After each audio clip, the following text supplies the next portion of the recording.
This video is a follow-up to my other video, which was titled something like my changed opinions or my altered opinions on transgenderism, because I guess it kind of slightly came out of nowhere, so I'm like, okay, I need to explain my reasoning, explain how it came up, and also some people have come up to me and been like, was this because of the irreversible damage series?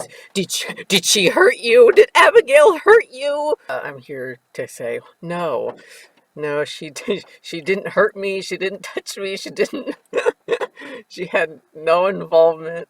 Oh, almost no involvement. No serious involvement of changing my mind on transgenderism. Some people were, at least one comment in particular, was like, I didn't read all the way through because it was way too long.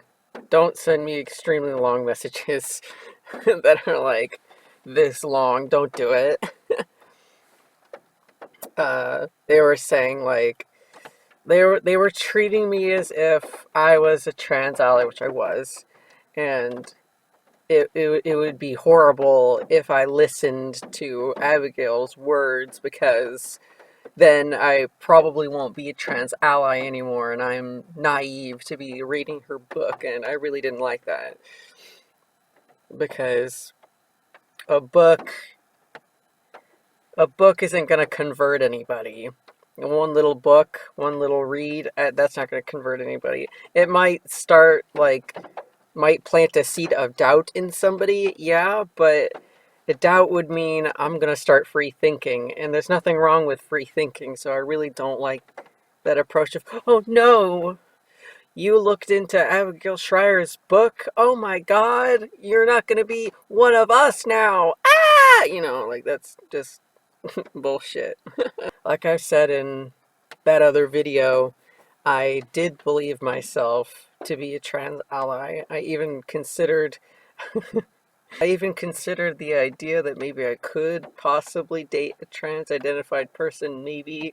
But then I thought about, oh, but maybe it would need to be like this. Maybe they would have to be completely gone through all the surgeries, blah, blah. Maybe I would have to have that. And it's just like, why do I need prerequisites in a certain way to embrace somebody else? I should just be able to freely enjoy their company without mental gymnastics or something. I did initially want to preserve this link I had with the ideology. Uh, Most of it had to do with fear, but other things had to do with, like, I still liked and respected some people within the trans community, so I wasn't about to be like, well, I'm gonna snip that right off. But the more that I've been on YouTube and communicating with other people who are critical of the ideology, the more I've decided to address my doubts that I've had for a long time, way beyond this book. Like, my initial doubts lied within my friendship with who I considered my best friend at the time, while I was identifying as male, which was 2013-ish. It was like in the middle of my trans identification. This friend of mine, she was European, so she didn't, and she was also like the kind of Europe where they were like away from everybody else, so they kind of still had more traditional sort of values, if you will, and she didn't understand the prissy social justice that we have in America and Canada and stuff and other parts of Europe. So when she would tell me her, I guess values and beliefs and stuff, I was just like, oh, wait a second. And that just helped me get out of this headspace of, I need to be hyper liberal and I need to be a social justice warrior kind of thing, which is what I was for a long time until I met her. Being anti-social justice warrior that really propelled me later on to question the ideology, the trans ideology altogether. Another big thing with this friendship is together we would make fun of what people call still today trans trenders. We would find them on Tumblr, some often Twitter as well. Trans trenders are people who they're non-binary, but not all of them. Not all of them are non-binary. People who don't experience gender dysphoria, people who don't begin medical transition, mostly probably because they don't want to, and they don't tend to act or dress the part, but claim that they are the opposite sex anyway, seemingly all for attention and swaying people's opinions to favor whatever they're going after, good or bad. Usually bad. I was a trans medicalist, and I would call trenders lazy, ignorant. They were too ignorant to truly be transsexual and fully commit to complete transition. Trenders, in my view, made true trans people look bad.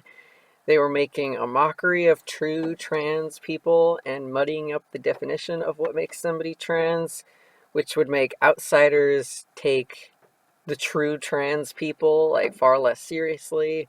At this point as well, I was becoming against the idea of transitioning children and teens, despite being a teen myself.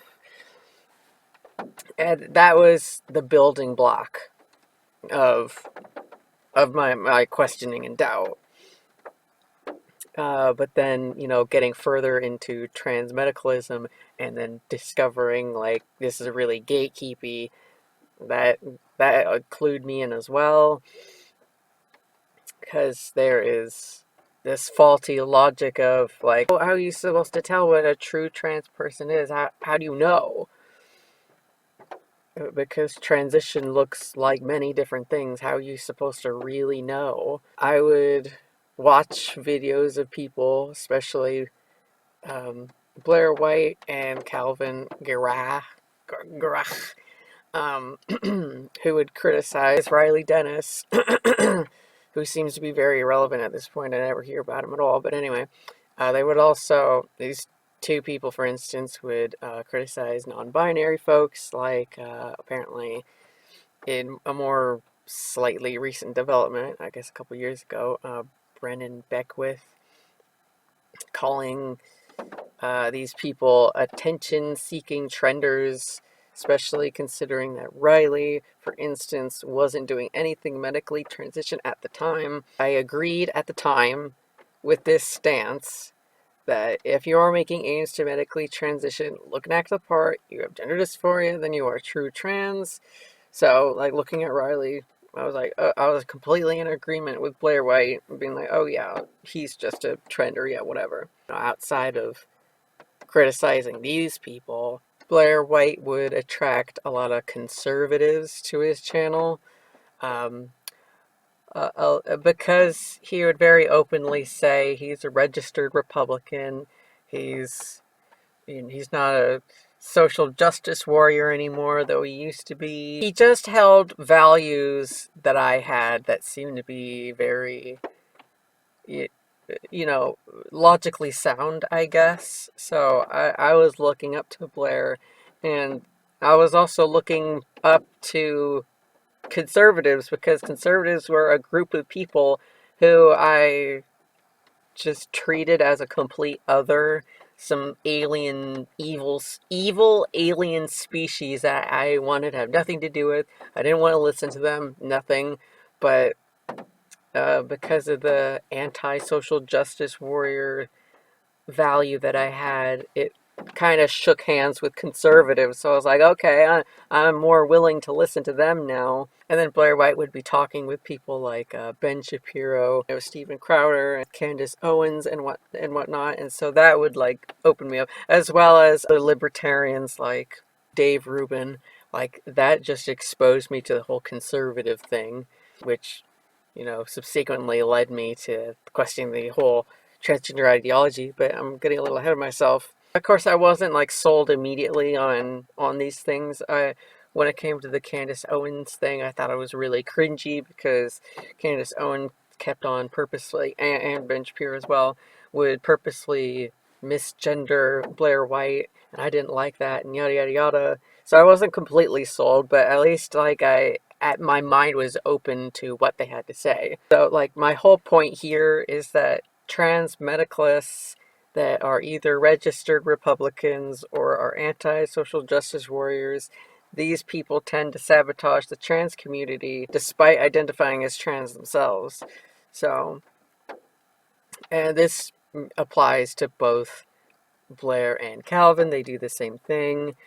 They sabotage it, and it almost seems like they don't want to be trans because of this. But in any case, moving on. One of the more prolific, infamous faces of trans rights activism that really started to tip me off, Jessica Yaniv, or formerly known as Jonathan Yaniv, was circulating around all the commentary channels, reading up on this man's story, gave me the awareness that trans identification had its flaws. It told me that if a man can just put on a Party City wig and carry period pads as props and actually make other people consider, sure, I'll sign the consent form to allow my very underage daughter to be alone with this grown-ass man without my adult supervision, of course, it's fine. As well as, it seems perfectly reasonable for a man to try and sue a spa that refuses to touch his junk when they do waxing sessions for women exclusively, because trans people matter. And these women working at the spa are transphobic. Blah.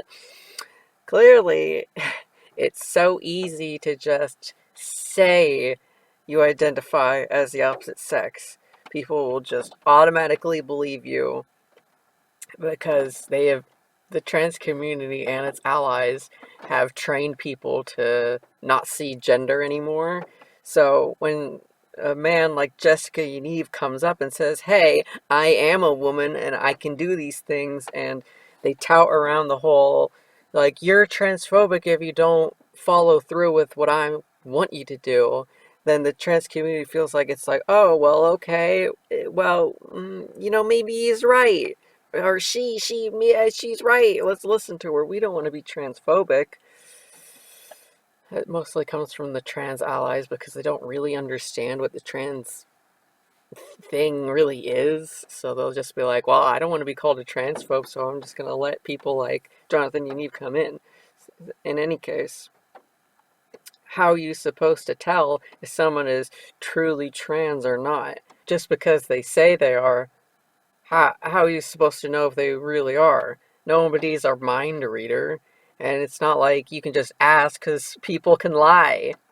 Duh. I've heard excuses for people like this where they would say, you can't judge a trans person for not having gone down the medical path because what if they haven't started, or what if they have just started? They're stealth, as in they haven't had the courage to go full opposite sex presenting in public, or they just don't have the money yet to afford hormones. We can't just make assumptions, people. This excuse dismisses the type of behavior where you go around masquerading as the opposite sex, usually very poorly, and to make headway with laws and people's places of work and whatnot.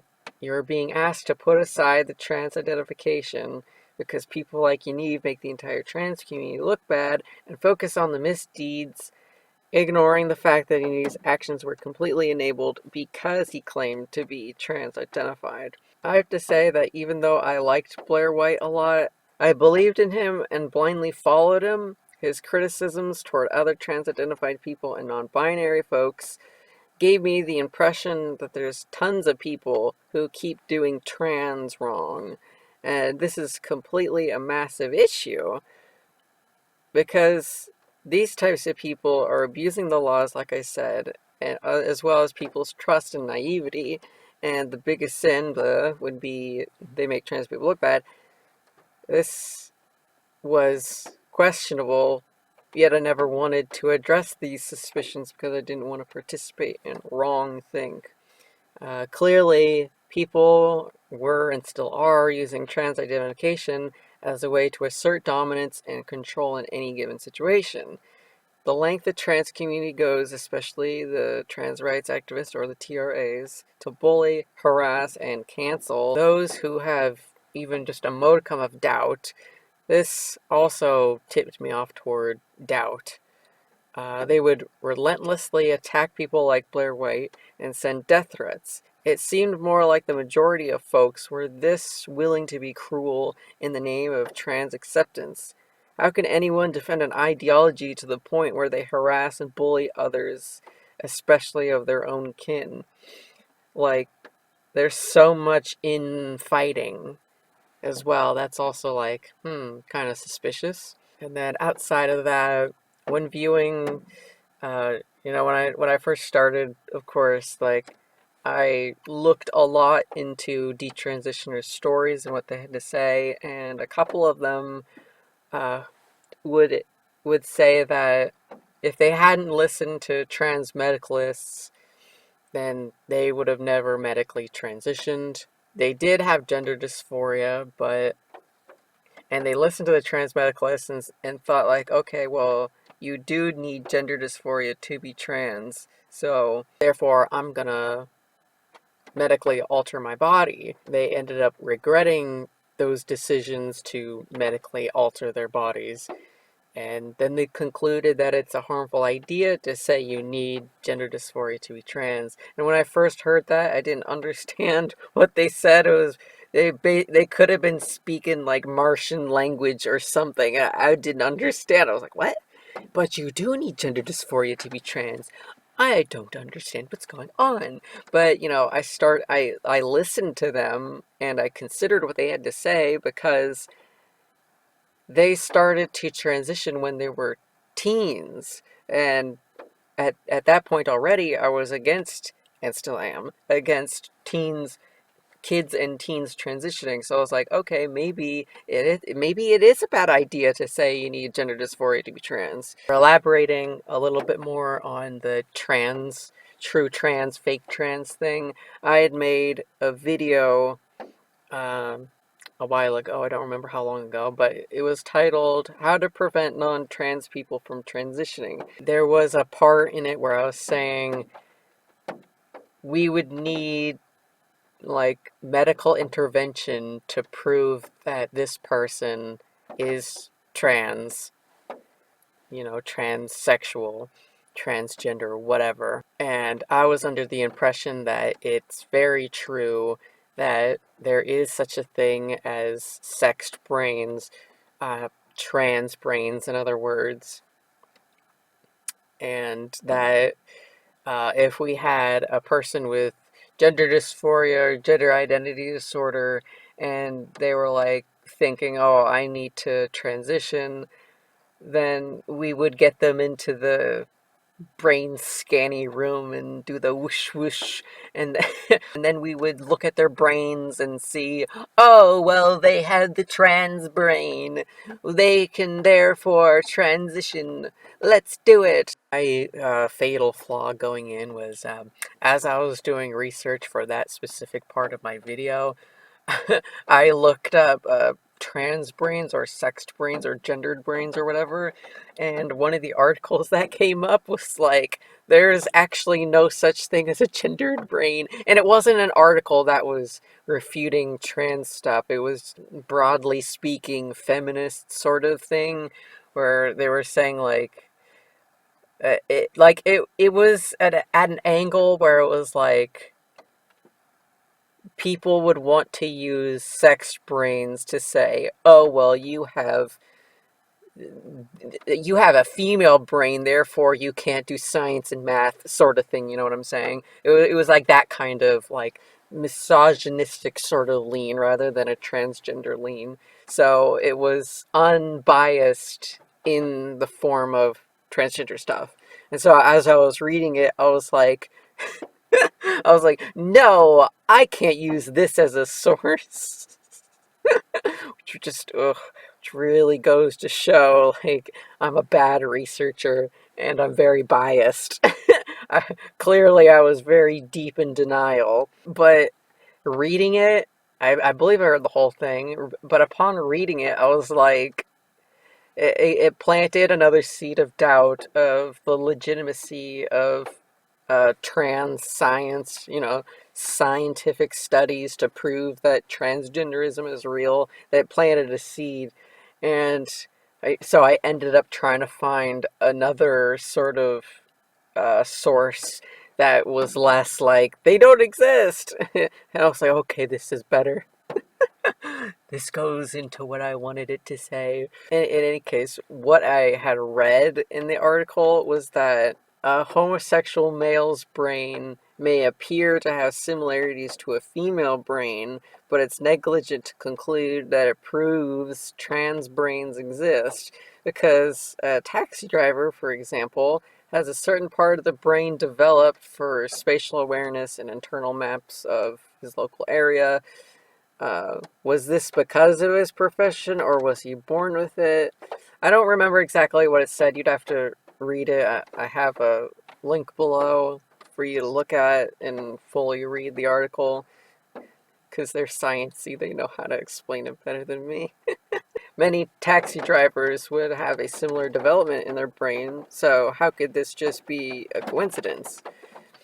Therefore, what if the female brain similarities in a gay man is just due to him developing his brain to be like that? I was on Reddit yesterday where I saw someone, it was the Detrans subreddit, and someone was saying that, well, she got into an argument with someone in the trans community, and the trans person was bringing up all these articles. She refuted just about all of them. She couldn't do all of them because there was like 100 or so, and she did a lot of them. And as she was picking them apart, I started to pick up on, like, when it came to these studies that prove that transgenderism is real, often the studies would be incomplete. They would have no control group. They would not have females to compare to, and often they wouldn't even have heterosexual males to compare to the homosexual males. And she also argued that in utero hormonal exposure has a lot to do with gender identity disorder later on, and hormones in general as well. It has a lot to do with gender identity disorder. Homosexual males appear to share similarities with the brains of male-attracted women. Therefore, we cannot reasonably conclude that sexed brains have anything to do with gender identity and more to do with hormones and sexuality, for example. There's other things, but it is clearly more to do with hormones and sexuality. And I'm going to leave a link for that argument down below as well. Moving on, there were other specific individuals that really started to, like, truly get me to question it. And so the first person who made me go, directly was Jordan Peterson. When he first came on my radar was when he was, like, in front of some university. I don't remember which one. Some university in Toronto, I guess. He was, like, surrounded by a bunch of students. A lot of them were supporting him, but then there was a lot of them who were, like, a part of the trans community, and they were debating him. He was defending himself pretty well. I liked this because it spoke to my trans medicalist slash anti-social justice warrior ideals. Plus, people like Daisy Chadra, formerly known as Oliver Chadra, recently detransitioned and desisted. And Theron Meyer, who is not online as far as I'm concerned anymore. These two people had admired Jordan Peterson. Also had, like, very, public discussions with him. I was like, oh yeah, these trans people admire Jordan Peterson, that therefore must mean he's probably okay. Seeing a person outside of the trans community tackle the ideology, who also wasn't a radical feminist, made me want to listen in on what he had to say. And of course, at that time, I was anti-SJW, so I was also kind of anti-feminist as well, so I wasn't on board with radical feminists quite yet. I still wasn't willing to listen to what they had to say. Jordan Peterson taking a stand against the C-16 bill in Canada. I deeply disagreed with the activism that forces people to use preferred pronouns. The fact that the activism was spilling into laws that is obviously pretty darn questionable. Other specific people, I was I was talking with a friend, and he gave me a list of people to check in on, to listen to their arguments and stuff against the trans ideology. So these two people who I viewed, who I will also link in the description, uh, I don't know if I'm pronouncing this right, but Mancheeze and Ella Androphobia. Mancheeze looking at Calvin, looking at a video of Ella criticizing Calvin, who one of Calvin's former videos. So, oh man, it's so meta. Oh, it's so meta. Anyway, so what they were both doing was they were dissecting Calvin's beliefs and what convinced Calvin that she was male. And this was like, oof, that opened my eyes quite a bit. As somebody who has studied psychology quite a bit, I'm not claiming I'm like qualified and amazing or anything, but I know at least trauma has a deep effect on people. So knowing that Calvin has been through trauma as well as Blair White and a bunch of other trans people tells me that there's a link between trauma and being trans identified. I've heard some people try to defend this, that you can be trans and have experienced trauma. In other words, your trauma is completely unrelated, and I would say this is absolutely false. If you've experienced trauma and you decided you're trans, it is unfalsifiably due to past trauma, and this is your maladaptive coping mechanism to deal with what your brain just can't wrap its head around. That's what PTSD is. PTSD is where, roughly speaking, your awareness is open to shreds to what is evil and bad, as opposed to gradually being exposed to new and harrowing subjects, where you can at least better process the information. It's not nice, but at least you're able to like put it in a certain category in your brain. You are at such a loss for how to deal with the information. You have no idea how to process it, so you constantly run from the issue, flooding it with some kind of vice like alcohol, and in this case, transitioning. A lot of the times, both are mixed together just to avoid having to think about it. And as beyond that, this friend of mine also showed me Magdalen Berns. Rest in peace, by the way. Or rest in power, as they say. Like, at first I wasn't like, ooh, I'm so sold, because these are radical feminists, and I still wasn't like, I'm gonna listen to radical feminists. I was still on like this, ooh, I don't want to listen to them because I think they're just crazy. You know, the trans community told me to not listen to them, so I was kind of just like, I don't know. But then they were also speaking to my doubts that I had, and some things that Jordan Peterson would say, and my anti-SJW sort of ideals. They spoke to that, so that's why I started listening to them more. So, upon listening to all three of these women, I began to realize that TERF,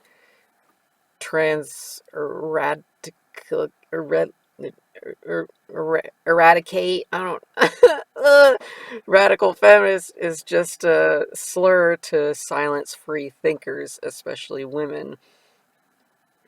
Because, like, everybody else, if you're a man, you're more likely to just be called a transphobe, but if you're a woman, you're more likely to be called a TERF. All of these women addressed my secret doubts that I had pushed down and explained them in simple English and in psychological terms that I could understand. So they also spoke on the psychological front that I knew. very well. Because I started to listen to them and because I switched my perception of the acronym TERF, I learned that if anybody tells you to never listen to a certain group of people, that's a red flag. You should always be allowed to listen to anybody, no matter where they are, what they stand for, or like if they're, if they're some kind of horrible group, you should try to listen to them and see what they have to say. And listening to them doesn't mean that you're about to be converted to believe what they believe. You can listen to someone and disagree with them, but the trans community would often act like, no, you can't do that because then you'll be gone. You'll be converted completely and you'll be a transphobe just like the rest of them. Well, the final thing that really just sealed it for me in fully believing uh, that transgenderism is just an idea and it has no basis in reality and it's all just hoo-ha. I was becoming aware of female and homosexual erasure. It really hit me after my series on irreversible damage, but I was aware of it before that and agreed with it. As someone who strongly supports gay rights, an accusation toward the trans community erasing homosexuals and converting them into straight people had me highly, highly suspicious, and I lost faith at that point. Like if that's what you're gonna do with gay people, and especially just my last video, it's like, really? You're gonna just spew all these homophobic slurs? No, I don't stand for it. So I didn't reach any of these conclusions simply because I read a book or because I had detransitioned, and that was enough to convince me of what I believe in now. It was actually quite complex and needed several outside sources to prove to me that this ideology is fishy. So that's my take on this. I want to say, I didn't get to say it last video, but this time I want to thank all my subscribers who comment really nice things, and I'm grateful for all 800 plus of you coming in and also like sharing my videos with other people. Like I've gotten a really nice reception from a lot of different people, and I'm really grateful for that experience and meeting a bunch of new people and having positive conversations with them. So, and finally, again, I want to remind people to check my description box. I usually tend to have links in there, so you should just check my description box always anyway. But, okay, so that's it. That's my video. I will see you probably next week. Catch you later. Bye.